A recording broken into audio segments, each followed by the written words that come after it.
Een van de initiatieven is in Venlo. Op de Brightland Campus ligt Cocarelli. Een plek waar kinderen geleerd wordt gezond te koken met lessen voor later. Koken is geen doel op zich, koken is een middel. Het gaat over bewustwording.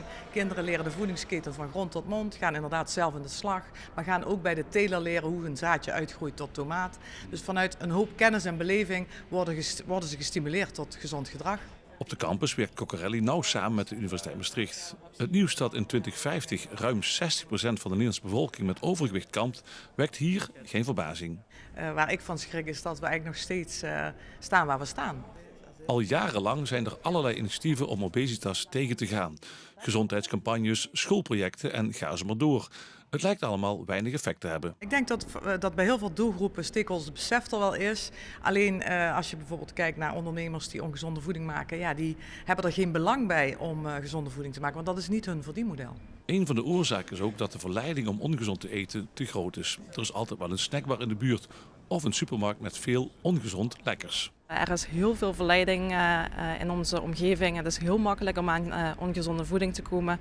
We bewegen ook steeds minder, of in ieder geval we zitten steeds meer.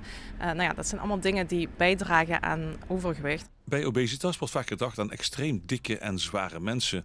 Maar veel mensen hebben overgewicht zonder dat het direct heel erg zichtbaar is. Ik zal eerlijk bekennen, ik eet zelf ook niet gezond genoeg. Ik zou anders moeten eten eigenlijk. Maar ja, ik vind het zo lekker. En daarbij, hoe erg is het nou? Een beetje obesitas. Dan heb je vooral op latere leeftijd een veel hogere kans op verschillende ziekten. Dus bijvoorbeeld hart- en vaatziekten, diabetes type 2, maar ook verschillende soorten kankers. Hoe meer mensen met obesitas en de gevolgen, hoe groter de druk later op de gezondheidszorg. Er moet dus iets veranderen.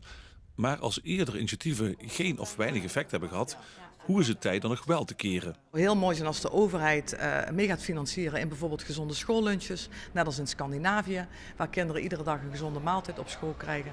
Daarnaast zouden we bijvoorbeeld de BTW van groente en fruit moeten afhalen.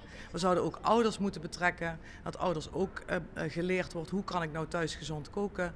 Ik hoop dat het tij zich keert, want het is wel hard nodig.